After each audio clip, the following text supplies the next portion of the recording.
Do you want to learn how to engage as a solutions partner with Microsoft's Americas organization, reaching over 6,000 enterprise customers in the Americas business? Are you interested in learning from a 25-year Microsoft veteran how she organizes her team for success as a partner leader? Do you want to know the 4 principles you need to apply now to set up your organization for success in fiscal year 24? Then you've come to the right place. This is the Ultimate Guide to Partnering, the top partnership podcast. In this podcast, Vince Menzione, a proven partner sales executive, shares his mission to help leaders like you achieve your greatest results through successful partnering. And now your host, Vince Menzione. Welcome to, or welcome back to the Ultimate Guide to Partnering. I'm Vince Menzione, your host, and today I welcome Sarah Steiger, leads the Americas Global SI and Advisory Partner business for Microsoft. And Sarah and I have an engaging conversation on the Americas partner business, the role of the ecosystem, and how partners of all types need to align for success with the incredible opportunities in store this fiscal year. I hope you enjoy and learn from this discussion as much as I enjoyed welcoming Sarah Steiger. Sarah, welcome to the podcast. Thank you. I'm so happy to be here. It's been a long time coming, but I'm really looking forward to this. I am so excited to finally welcome you as a guest on Ultimate Guide to Partnering. You lead the Americas Global SI and Advisory Partner business for Microsoft, and I'm so looking forward to our conversation today. Absolutely. The group that I'm with, we've had a lot of changes recently, and our new focus for this fiscal year is so exciting because we've actually come together as the Americas. And so that's a big change for us this year. And so for me, my team, I lead the top global SI partners, global and advisory, across the Americas. And so what we do is we really focus on helping them innovate and realize value by adopting Microsoft solutions on behalf of their customers to help them transform their business. Our main focus is on commercial accounts, mainly enterprise, but we also focus on state and local across the Americas. And our top enterprise accounts, there's about 6,000, I would say, across the region. So my team of PDMs and we're dedicated, as I said, to the top global partners, working to help them focus around our core tenets of alignment, simplicity, and focus. And it's just been so exciting this year to see us come together as the Americas. We had Nina Harding on the podcast. This was just as Microsoft announced the changes and bringing together the Canadian business and the Latin American business under this Americas umbrella. I was hoping you could double click a little bit more for our listeners on how your team is organized for success. So we have been learning so much about the different cultures, the different languages, and just the different ways of operating across the regions. And that's both within Microsoft and then also our partners. So in many cases, our partners might have been organized by North America, and we were only talking to them about their US business. And now that we're getting in under the covers, we can see that we've got much better alignment with the way we're organized and the way they're organized. It really is allowing us to be able to simplify the way that we engage with them, the conversations that we can have. We're also identifying a ton of best practices that we're seeing. So, for instance, there's some best practices with one of our partners in financial services organizations in Peru and Brazil, and we're actually able to bring that not just to the US, but also introduce it into Canada. And so really breaking down those barriers, we hope is going to unlock even greater productivity, both for us and our partners, by being able to have common conversations. And a lot of our listeners don't understand the complexity of the hybrid model at Microsoft, or this matrix model, if you will. Yeah. So as you look, if you're working with a very large scale SI or advisory partner, there are resources at the global organization, the global partner organization, that support the build with and manage the growth of that partner. And then you localize it in many cases. But then you also have a group of partners that you manage individually in the Americas business. Is that the way you're organized? So we think of worldwide as really being the enablers and the help and support with the build with. And they also set the strategy. And then for us in the Americas, we're considered the field. So we're focused around execution. So that's selling with, that's executing on the go-to-market strategy that we come up with at the beginning of the year. So we'll work hand in hand with the worldwide team to create a global partner development plan at the beginning of the year. And I'm speaking on behalf of the managed partners that we work with. And Sure. so for SIs, there's about 200 or so managed partners in the US, and there's probably about another 50 or so considered managed partners in Canada and LATAM that are just SI partners. And then similarly, there's a couple hundred ISV, and then LSP, distribution, telco, service partners. So basically, the way we structure the GPS organization is by partner type, so that we know how partners want to show up to their customers, and we're enabling and going to market with them in that manner, right, in that fashion. So we find that that works best. So we have partner development managers that will engage in the managed partner space in typically a 1-to-1 to a 1-to-7 ratio for the managed partner set. And then we also have a team of technology specialists. So we'll have partner technical specialists, and we also have some CSAs, some cloud solution architects that can work with them in validating their technology solutions tied to our go-to-market offers around our cloud. And they really work to help make sure that they're getting to that last mile of the partner being able to execute with our customers, and they've got all the latest and greatest from Microsoft. I think about the three buckets being the build with, right? So your team of PDMs are building with, and the technology specialists come on board to help drive that function. You have go-to-market resources that you tap into across Heather Degan's organization that help to drive that go-to-market motion. And then you also talked about the sell with. So your team is also intimately involved in the sell with, bringing the partner into the various, what Microsoft calls OUs, or operating units. And those could be geographical, they could be vertically focused. Is that right? So we work across the US, our organizational units, and you're exactly right. They're split by geography or by vertical for some of the key verticals that we focus on. And then in Canada and Latin America, they're more geographic focused, but within the geography, they'll have industry verticals. And so, yeah, the PDM's job is to understand the partner's sales organization and what are the key priority industries that they are focused on, as well as top customer names that they may be interested in, and then marrying that up with our sales force. And we know that we can be quite complex. There's a ton of sellers that we've got across account execs, the STU, the CSU, all the different resources. And so our PDMs really help our partners navigate that, but really to try to drive that alignment and affinity, because sell with is really the most important function that the PDMs are driving with the partners. Yeah. And I heard you talk about a number of what I'll call named accounts. So you have a level of specificity that maybe didn't exist before, right? Because partner development managers were responsible for all things, but maybe not accountable for the revenue number. It sounds like you're double clicking on the revenue number now. We've definitely evolved, I would say, in recent years. And like I said, we're relying on worldwide and a lot of the partner self-service resources that exist and that are getting enhanced with machine learning and a variety of other things, to rely on them to do the build with side so that we can really focus on execution and on the sell with side. And so for sure, we've been coaching our PDMs in recent years to really put on the hat and think of themselves as the chief revenue officer of their partner. So what does the partner need to be successful? What are the partner's goals from a business perspective? And what can we do through Microsoft solutions to enable that in order to make sure that they're going to see the best value, the highest revenue, the highest profit margin with Microsoft by doing the sell with execution plans that we want to work with them on. Yeah, I love this focus. I think this is spot on, especially from the time when I was in role. We were all things to all organizations, and it was really tough to delineate the success of the program. So it seems like you really nailed it in.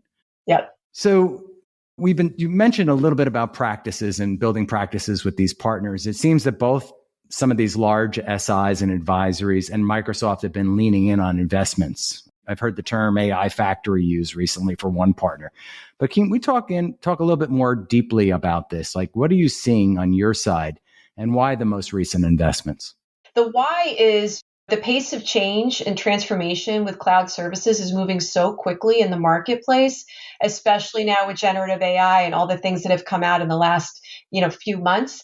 And we need SI partners to help us really realize that value across the marketplace. So these partners are vital in helping our customers understand all these tech innovations and what can they do to transform their own businesses.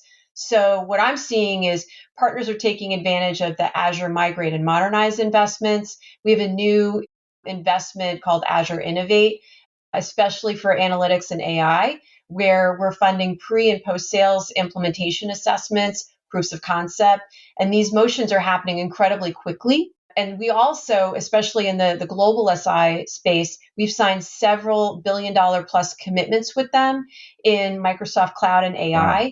To reshape professional services across business critical areas and use of AI solutions. So we know that that's the tip of the spear, and we're developing these early access partnerships around 365 Copilot, OpenAI service, and with Azure to pilot these technologies where these GSIs are doing it for themselves internally and bringing together the increased capabilities of these tools through their experiences and insights, and then as well bringing them to the customers.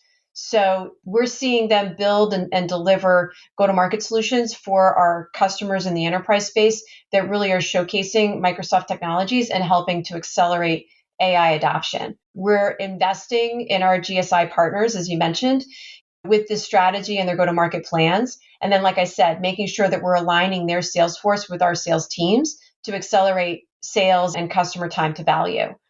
And one thing I should point out is, and I know you know this, and many of your listeners probably, that our sellers are compensated based on consumption of our cloud technologies. So we're really relying on these partners to help us show the way with generative AI and then drive those implementations of customer transformations, or we're not going to be successful. Azure's not going to be successful. I have been talking about these tectonic shifts we've all been seeing, right? We had discussion about the pandemic accelerating the transformation. Satya talked about 7 years of transformation in 7 months. We saw these economic headwinds over the last 18 months, and hopefully we're coming out of that time.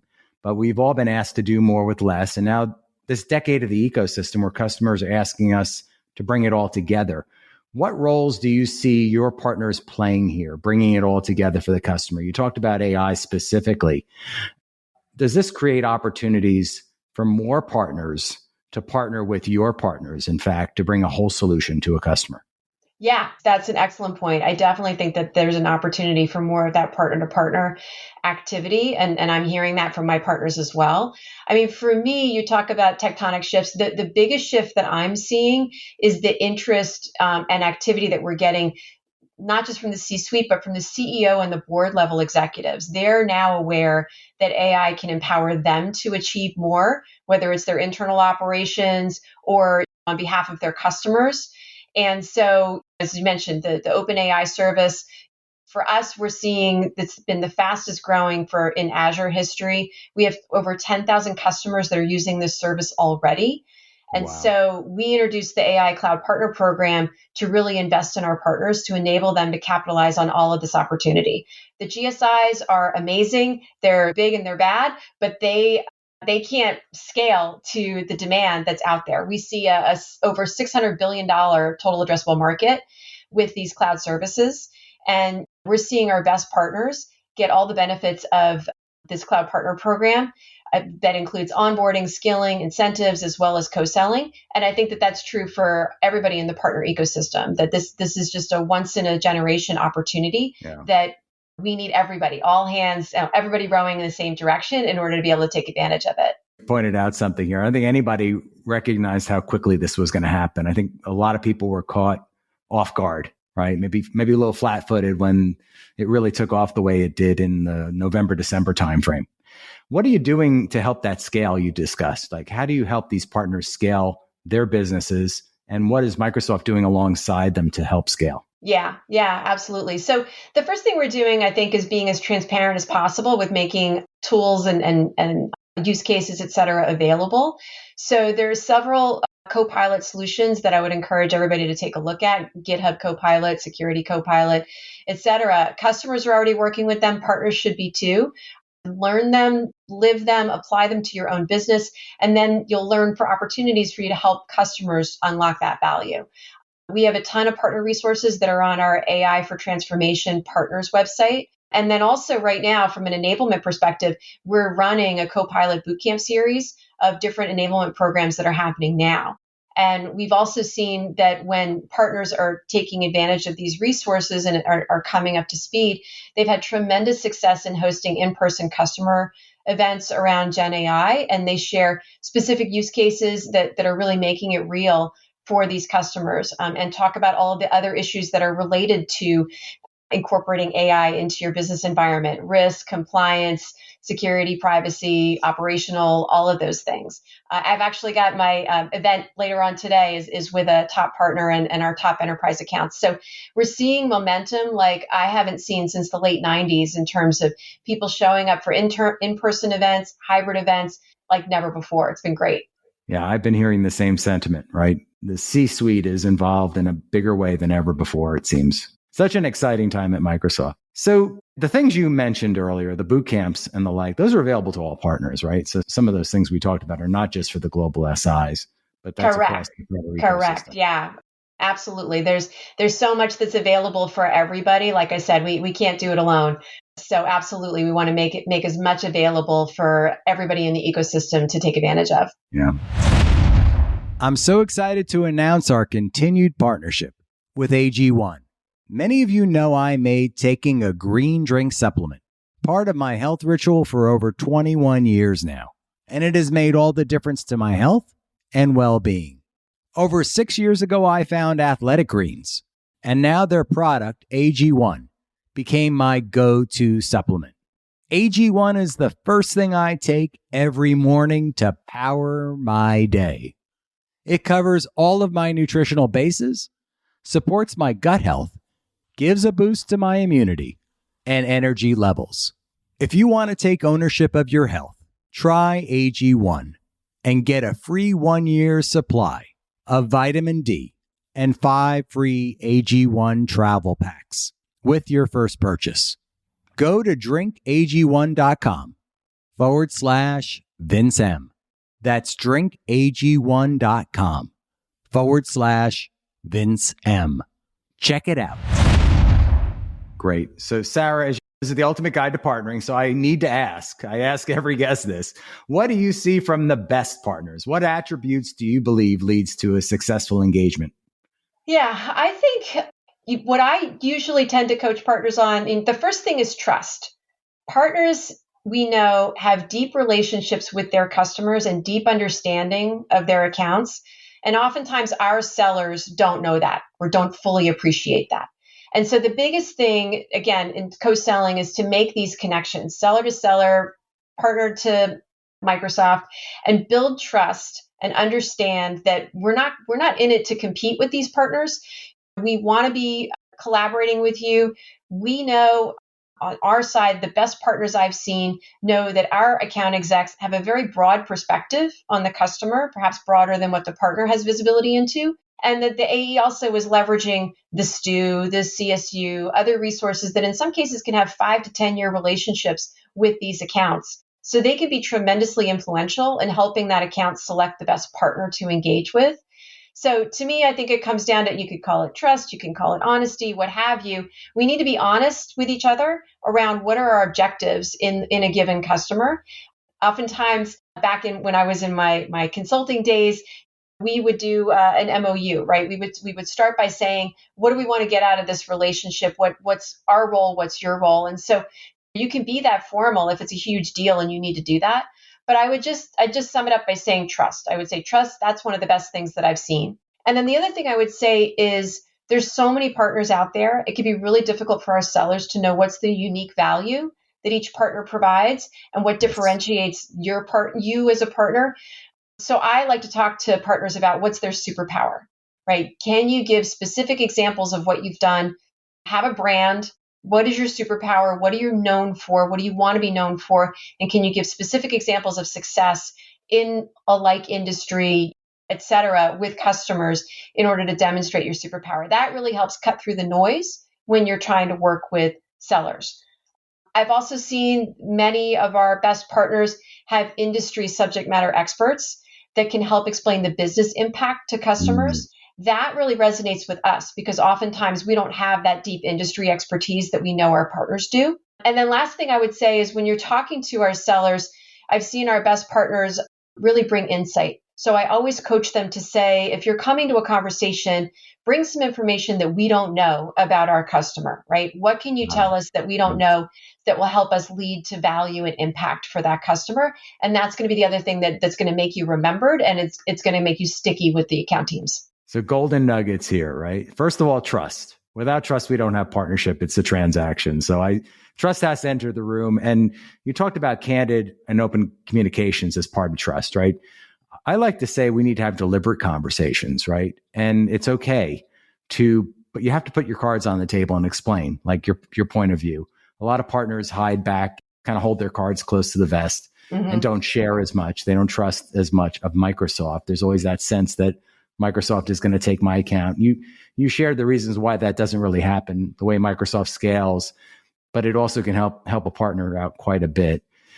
You talked about that brand, that superpower. I love the term superpower. I like to talk about the shiny quarter, like in the bucket of shiny quarters, like what makes you stand out differently.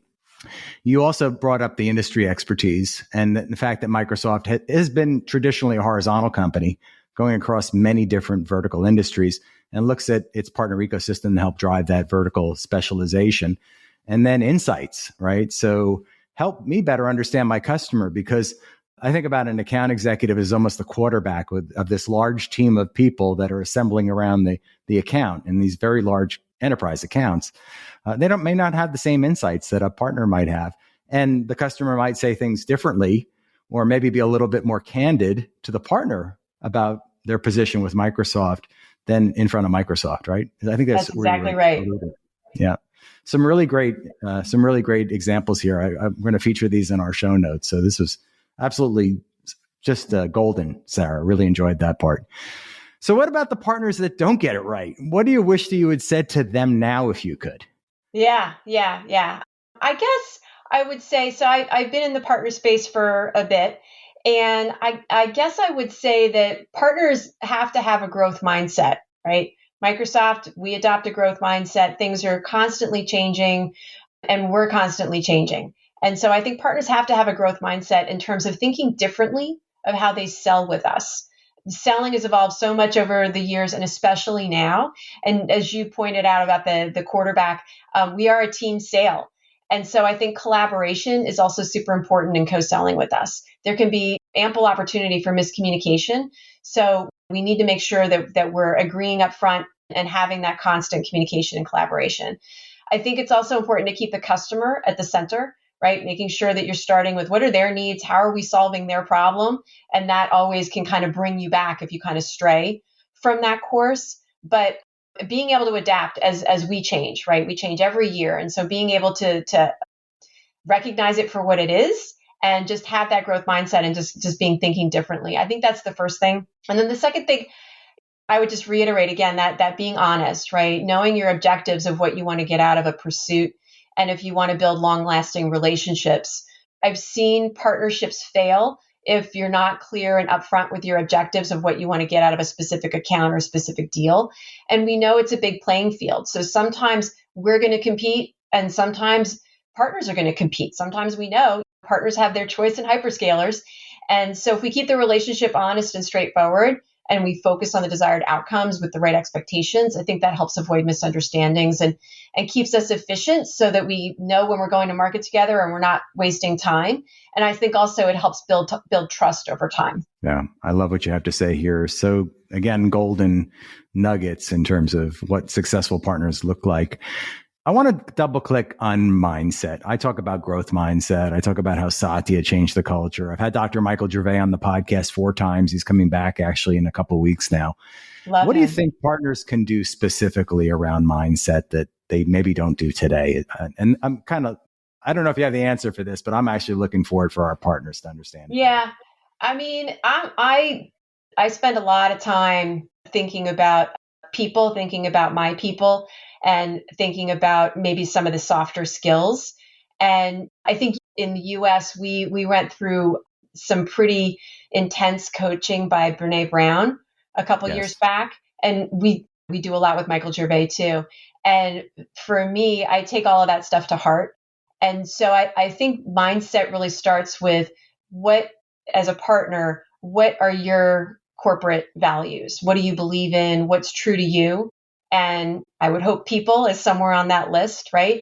And if you value integrity, right? If you value success and winning, but not at all costs, right? And if you value people, bringing people along with you, then I think that to me, those are some of the foundations of culture. I know it is super challenging in this environment because the ability to manage change and manage through uncertain times is also a core skill that we all have to have these days. And I don't see it ever swaying from that.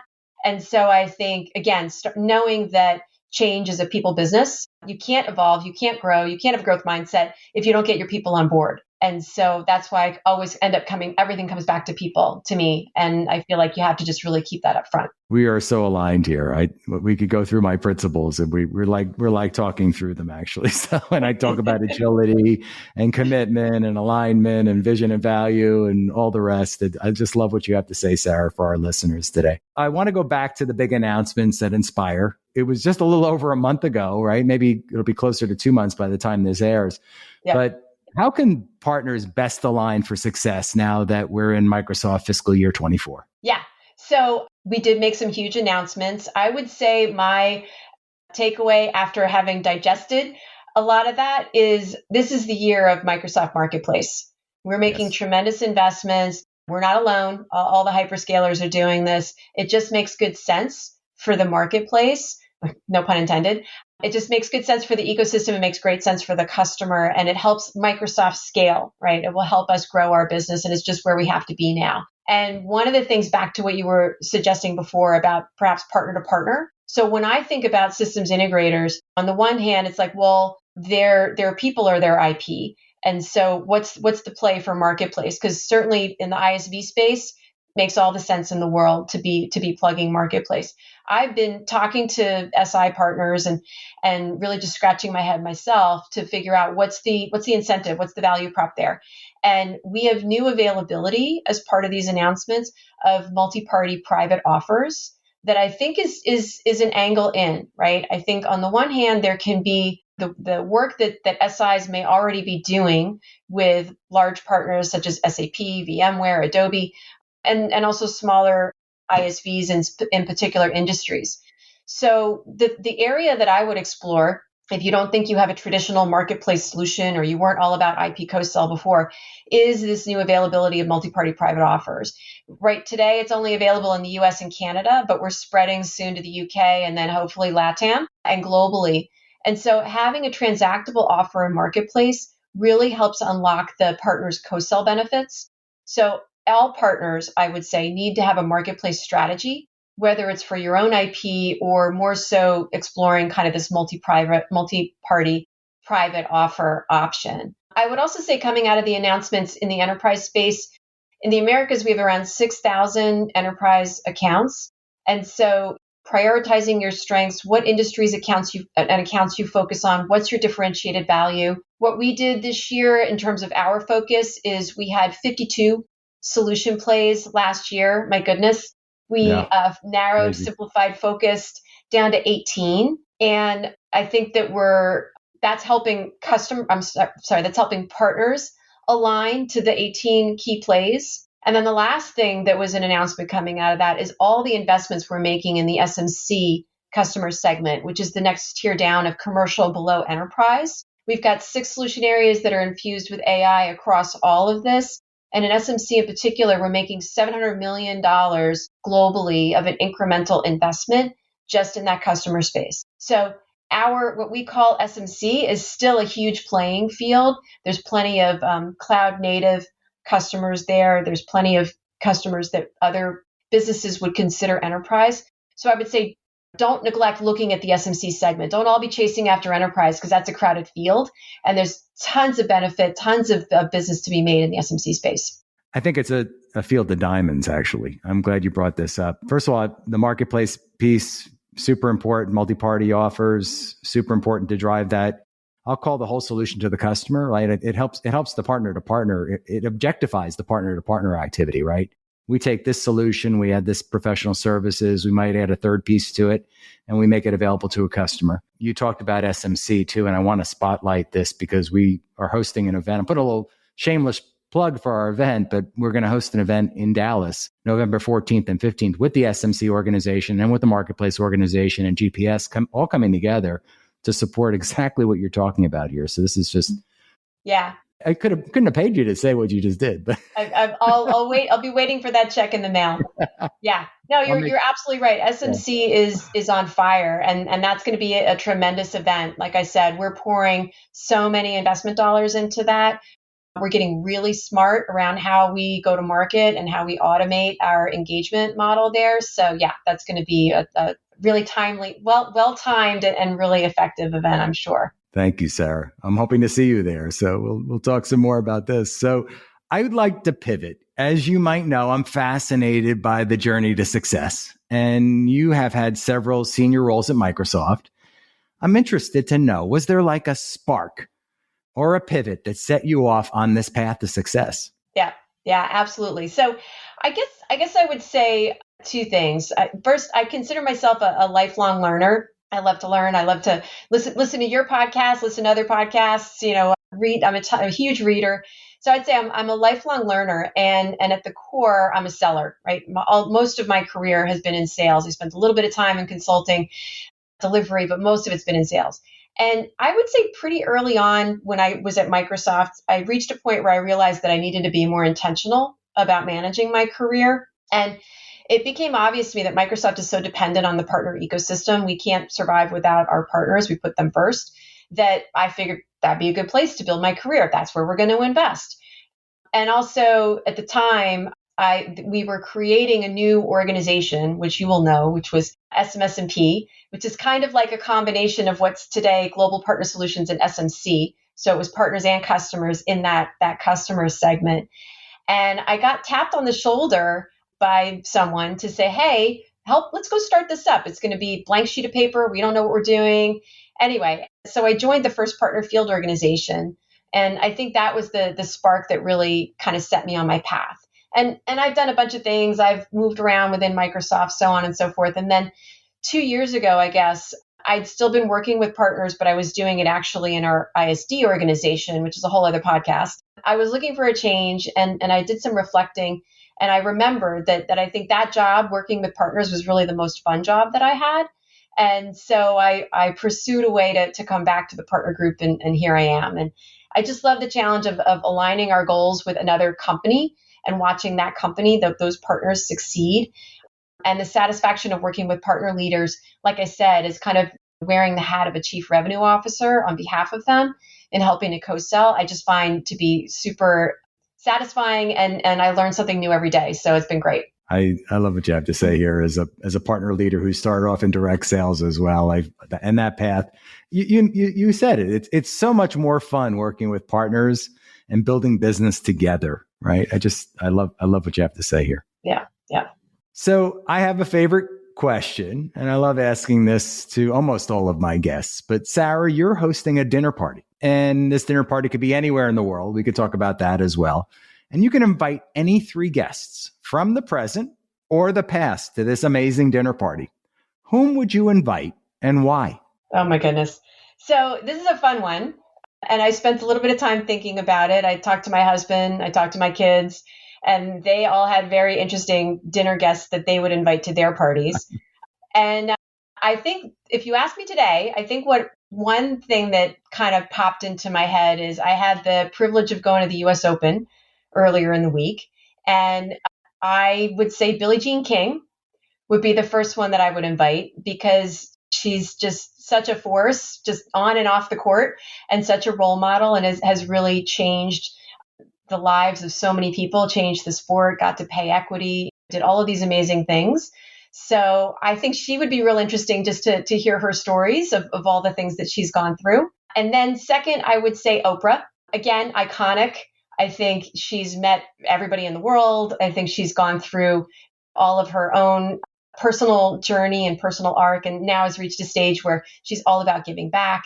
And she's such an influential force that I would love to talk to her about how she makes her choices of what she chooses to get involved with or not get involved with. And then I feel like I'd have to round it out. So I have an athlete, I have somebody in media. I think I would go with a musician next. And unfortunately, he's no longer with us, but I think I would add David Bowie. to that Oh, list wow. because, again, iconic, an artist, not just a musician or a rock star or whatever you want to call him, but kind of that enigmatic personality. And I think he would have a really interesting perspective. So I don't know what the dinner party would be like if you throw them all together in a room, be a little eclectic. But anyway, that's my list. Well, I might bring dessert. Is that okay? Because I would love to meet with all three of them. I mean, that would Dessert be is always incredible. welcome in our house. Yes, All right. please. I would normally bring drinks, but I think dessert might be more appropriate here. But we're a tennis family as well, so I love watching the Open this time of year. It's a great event, and Oprah's extraordinary. And I'm a big Bowie fan as well, so I would love meeting David. That would be awesome. Yeah. So, Sarah, you've been an amazing guest. I just so enjoyed having you here today. Any closing words for our partners on how they can optimize for success this year? Yeah. Well, first of all, thank you again for having me. It's been an honor and a lot of fun. I would just summarize by saying, Microsoft is a partner first organization. And in these days, partners have never been more vital to our success.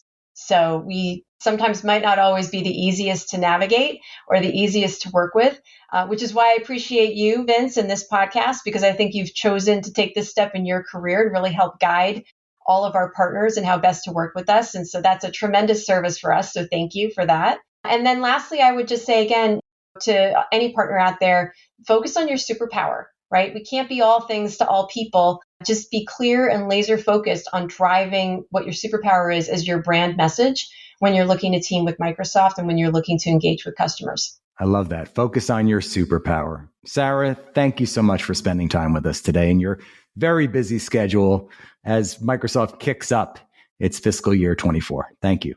My pleasure. Thank you. I so enjoyed having Sarah Steiger as a guest on Ultimate Guide to Partnering. If you're a partner working with Microsoft, I hope you learned from this discussion as much as I did. And chances are you want to learn even more, which is why I'm hosting my first live event in Dallas, Texas, November 13th through the 15th. Come to our website, ultimateguidetopartnering.com or theultimatepartner.com and learn more. I hope to see you in Dallas, November 13th through the 15th. Thanks so much for listening to this episode of The Ultimate Guide to Partnering with your host, Vince Menzione, online at ultimateguidetopartnering.com and facebook.com/ultimateguidetopartnering. We'll catch you next time on The Ultimate Guide to Partnering.